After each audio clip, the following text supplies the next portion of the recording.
What up, guys? Welcome to Game Over Entertainment. This week on The Walking Dead Wednesday, let's discuss whether The Walking Dead will be better suited as an episodic adventure or a full game experience. Now, we recently got the Until Dawn, where it was a full complete game, and I saw some difference in that could benefit but could also hurt the Walking Dead experience if they went that route. So one, for the pros of having an episodic adventure: cheaper pricing. Okay, every episode of Telltale has released thus far has been $5 as the baseline price, also having another incentive of having a season pass where you get the full game for even cheaper. Now, if this game was released all together in one complete package in this form, it probably would not be $29.99, which is the cost of it at the initial retail value right now for The Walking Dead Season 1 and 2. It'd probably be somewhere closer to $40 or even higher than that just to get the full game in one package. So we are getting the better financial deal this way. Longer game relevancy. The average new game, it has a very strong post within the first and 2 months of its release. Then after that, it slowly starts to flatline out and die out around the 3rd, 4th month. Okay, no one's even talking about it no more. Nobody is Googling your game anymore. And The Walking Dead is different because of its episodic format. People are constantly talking about it.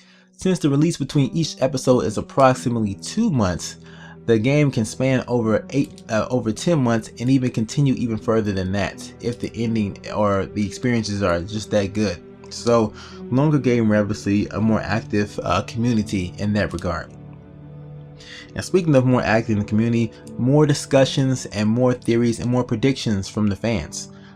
People like myself, okay, talking about the game, what we think is going to happen next, talking about mistakes they made or the good things you liked in the last episode that they released. These are things that only apply to the episodic adventure. There are some theories you can make still about the newest games that's being released, but it holds a little bit less weight when you already have the complete storyline right in front of you.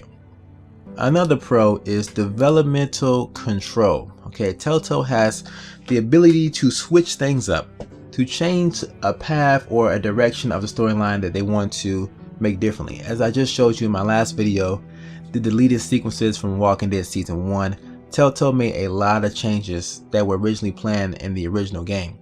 And most normal games that try to do this will result in a serious delay from the release date they have scheduled, which is not good. Also, we have developer appreciation.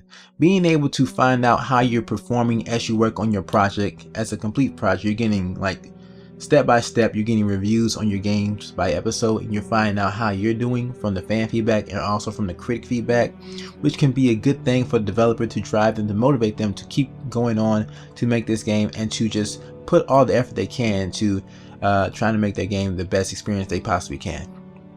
Now, moving on to the pros of having a full game. A more concrete release date. Now, I'm not saying that these games they're making nowadays don't get delayed. Not by a long shot. That's actually pretty trendy right now for a game to be delayed. That's the norm.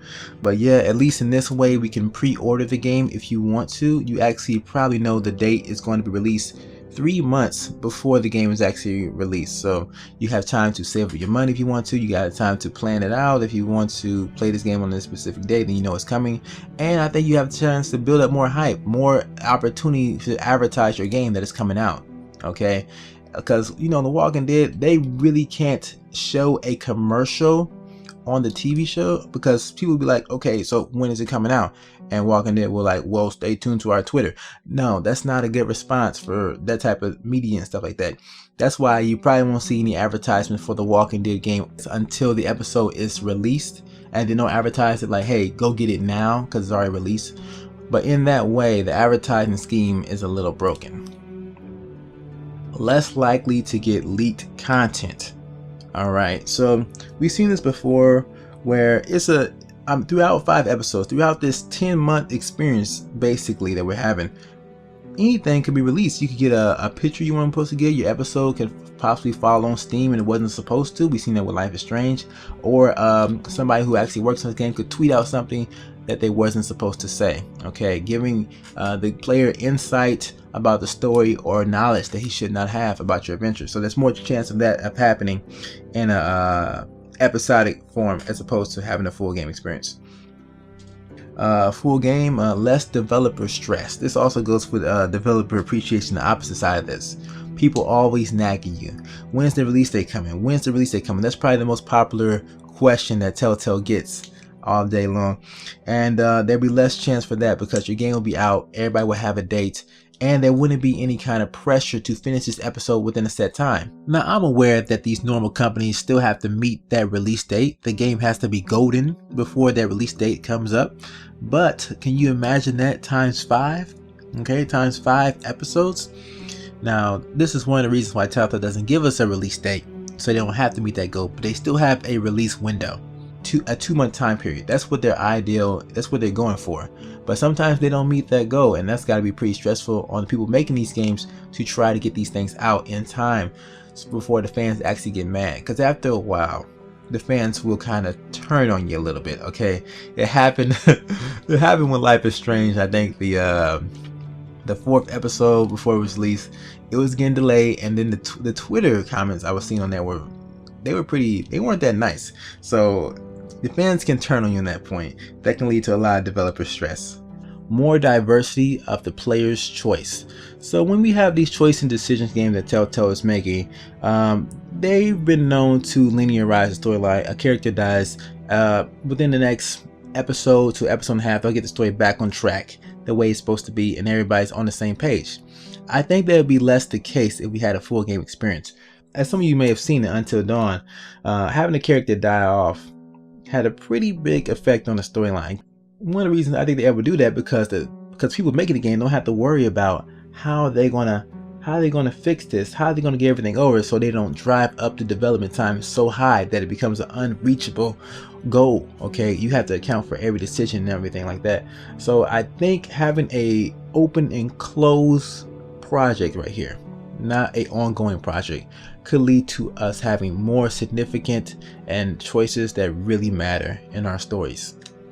So guys, that is my complete thoughts on episodic versus the full game experience. Let me know what you think in the comments below. Do you think Walking Dead will be best served with the full game treatments, or you think it's better the way it is in the episodic format? Okay, and did I leave anything out of the cons and pros that I listed?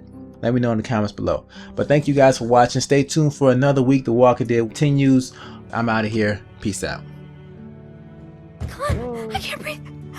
I can't breathe. Shh.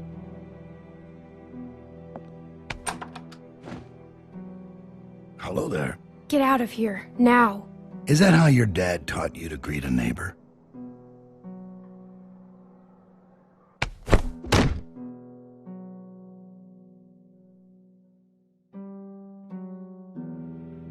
Would you please leave?